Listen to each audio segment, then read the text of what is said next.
Marathi flash या YouTube चॅनलवर तुमचं स्वागत आहे. Thank you. आता नवीन सीझन येतोय सौभाग्यवती सरपंच 2. तर तुम्हाला काय काय एक्साइटमेंट आहे? कसं वाटतंय तुम्हाला? अर्थातच खूप छान वाटतंय कारण पहिला सीझन चांगला झाला, लोकांचा चांगला प्रतिसाद मिळाला म्हणूनच हा दुसरा सीझन येतोय.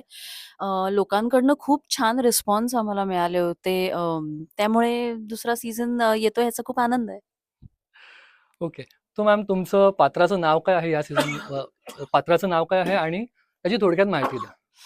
अ, पात्राचं नाव आहे आवली.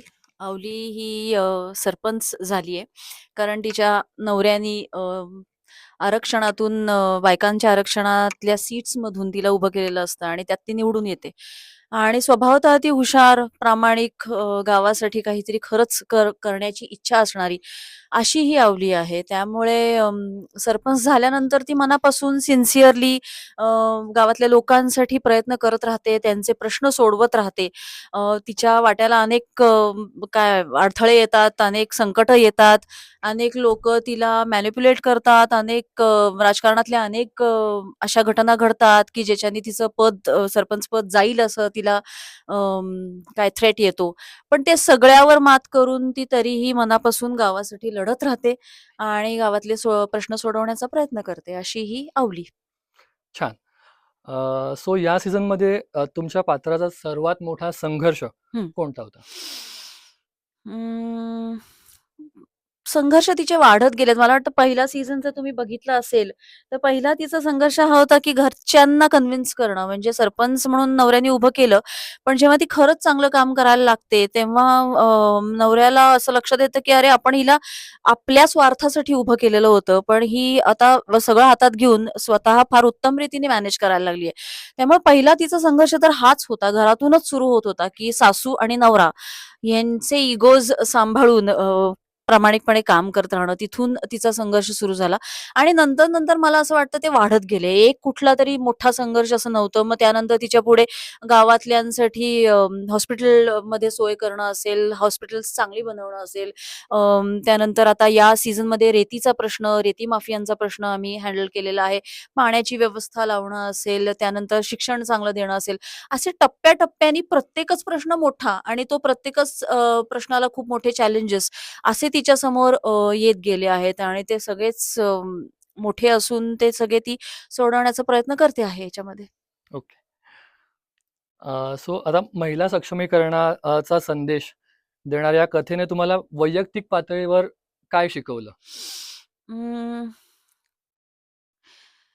अं, खरं सांगायचं तर आवलीचं पात्र हे माझं फार आवडतं पात्र आहे. मी आत्तापर्यंत अनेक प्रोजेक्ट्स केले, पण आवली मला खूप आवडते. ह्याचं कारण तिचा सरळपणा, तिचा प्रामाणिकपणा, तिचा खरेपणा, तिचं धाडस, तिचं एखादी गोष्ट, एखादा प्रश्न समोर आल्यानंतर घाबरून न जाता जिद्दीने तो प्रश्न सोडवण्याची तिची काय म्हणता येईल, तिचे घेतलेले एफर्ट्स, या सगळ्यामुळे मला आवली खूप आवडते आणि अर्थातच या सगळ्या क्वालिटीज मला शिकवत राहतात आवलीकडनं. त्यामुळं जेव्हा काम करते एखाद्या प्रोजेक्टमध्ये, तेव्हा अशी कमी प्रोजेक्ट्स असतात, की ज्या प्रोजेक्ट्समधनं आपल्याला काहीतरी मिळतं. आवलीकडनं मात्र मी या सगळ्या क्वालिटीज घ्यायचा प्रयत्न करत असते. ओके. अवलीबद्दल तुम्हाला काय आवडतं? काही काही स्पेसिफिक अवलीबद्दल काही आवडतं तुम्हाला कॅरेक्टरबद्दल त्या? आता जे सांगितलं तेच तेच सगळं. आहे. हो, ओके, आवली ओके. माझी आवडती कॅरेक्टर आहे, तिच्या ओके, सगळ्या ओके. गुणांसाठी. शूटिंग दरम्यान सर्वात भावनिक तुमचा सीन कोणता होता? सर्वात भावनिक सीन कोणता होता? शेवटचा सीन झाल्यानंतर एकमेकांना भेटतो. तिचा प्रवासच सगळा भावनिक आहे. मला वाटतं या गोष्टींचं तिला फार अप्रूप वाटतं आणि या गोष्टींनी तिचे डोळे भरून येतात आवलीचे आणि माझे पण भरून येतात, की जेव्हा तिच्या बरोबर दादाराव हा हा तिचा सगळ्यात मोठा आधार पण असतो, पण दादाराव हा तिचा सगळ्यात मोठा घरात काय म्हणता येईल तसा क्रिटिक पण असतो. तो तिला सतत त्रास देत असतो, की "तू या फंदात पडू नकोस, तुला हे झेपणार नाही. तू आता हे असलं सगळं सोड आणि घरात कामाकडे लक्ष दे." आणि तरीही ती ते काम धडपडीने करत असते आणि मग ते काम यशस्वी झाल्यानंतर किंवा तिला काही प्रॉब्लेम्स आल्यानंतर दादाराव मात्र अगदी व्यवस्थित तिच्या पाठीशी उभा राहतो आणि तिचे प्रश्न सोडवायला तिला मदत करतो. तर त्या प्रत्येक पॉइंट्स ना, जिथे जिथे दादारावचं आणि तिचं पहिल्यांदा भांडण झालेलं असतं की आपण यात पडायला नको, आणि नंतर मग तो तिच्या पाठीशी खंबीरपणे जेव्हा उभा राहतो तेव्हा तिचे डोळे भरून येतात. जसं वैयक्तिक आयुष्यात मलाही असं वाटतं की ते बघताना माझ्या पण डोळ्यात पाणी येतं की इतकी छान सोबत तिला असते, आणि तो एक हळवा क्षण मला वाटतं प्रत्येक वेळेला तयार होतो या वेब सिरीज मध्ये. छान. ओके. महिला प्रेक्षकांसाठी तुमचा खास संदेश काय असेल? सीरीज बघा, वेब सिरीज बघा. पहिल्या सीझन नंतर मला अनेक सरपंच बायका भेटल्या आणि त्यांनी असं सांगितलं की आमच्या खऱ्या आयुष्यामध्ये आम्हाला जे प्रश्न आहेत ते सगळं तंतोतंत तुम्ही या वेब सिरीजमध्ये दाखवलेलं आहे, त्यामुळे बंद करू नका, कारण आम्हाला तुम्ही इन्स्पायर करत राहता. तर असंच त्या सरपंच बायकांना तर इन्स्पायर होईल अशी ही वेब सिरीज आहेच आहे, ती बघा. पण इतर सामान्य 4 बायका ज्या पॉलिटिक्समध्ये नाही आहेत, पण ज्या वैयक्तिक आयुष्यात खूप मोठ्या लढाया रोज लढत असतात, त्यांच्यासाठी आवली हे खूप मोठं इन्स्पिरेशन आहे, आणि त्यामुळे त्या सगळ्या बायकांनी ही वेब सिरीज बघावी. ओके. अं, या सीझनमध्ये तुमचं आणि अ, अ, अश्विनी मॅमचं कॅरेक्टर आहे, त्यांच्यामध्ये नातं कसं बदलतं? अं, अश्विनी ही माझी या सीरीजमध्ये रायव्हल आहे. म्हणजे जिथे-जिथे मी नवीन प्रश्न सोडवते आणि धाडसानी उभी राहते, तिथे-तिथे तिला असं वाटत असतं, की आता ह्याच्यात खोडा घालून कसं हिला पाडावं, हिचं सरपंचपद कसं काढून घ्यावं, ह्याच्यासाठी तिचे प्रयत्न चालू असतात. कारण ती अॅम्बिशियस असते. त्यामुळे अश्विनी अॅम्बिशियस आणि जिला पॉलिटिक्समध्ये इंटरेस्ट आहे, अशी व्यक्तिरेखा करते. आणि मी जिला खरं तर पॉलिटिक्स हा तिचा इंटरेस्ट नाही, पण गावासाठी मनापासून काम करणं, आपल्या लोकांचे प्रश्न मनापासून सोडवणं हा तिचा इंटरेस्ट आहे, आणि त्यामुळे ती राजकारणात आहे, अशी ही अवली. तर डेफिनेटली त्या कोणाचं वाजतंय रे? डेफिनेटली त्या दोघींमध्ये संघर्ष आहे, पण प्रत्येक वेळेला अवली ही तिच्यावर मात करत तिलाच प्रामाणिकपणाचे डोस देते, आणि ते तसंच नातं ह्याच्यामध्ये आहे. ह्याच्यामध्ये आणखीन ते फुललं गेलं आहे नातं. मागच्या सीरीजमध्ये आम्ही दोघी समोरासमोर येतो आणि समोरासमोर येऊन आमची दोघींची टसल आहे.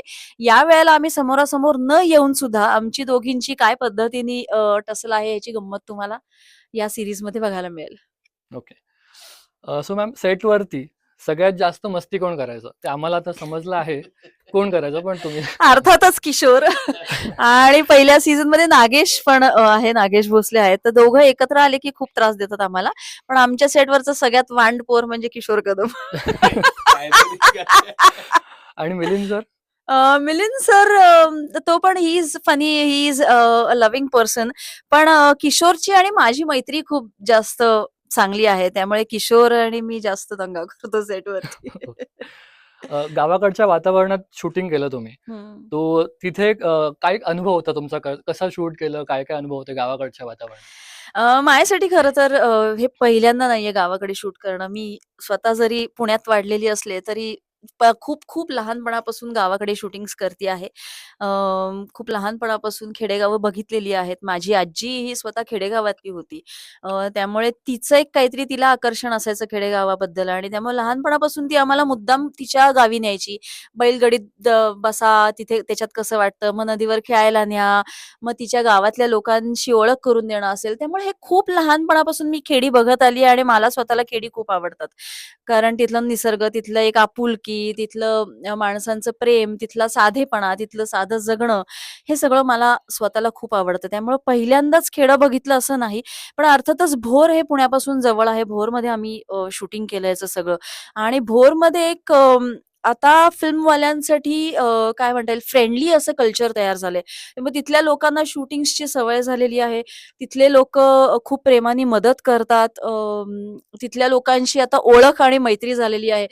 बऱ्याचदा भोरमध्ये शूटिंग केल्यानंतर आता अनेकदा मी भोरमध्ये अशीच गेले, तरी तिथली गावातली माणसं येतात आणि सांगतात, की "तुम्ही तेव्हा शूटिंगला आला होतात ना, ताई ओळखलत का मला?" तर आता तिथली गावातली माणसं ही ओळखीची झाल्यासारखी झाली आहेत. त्यामुळे मजाच असते भोरला जाऊन शूटिंग करण्यात. Okay ma'am. Thank you so much. Thank you, thank you so much.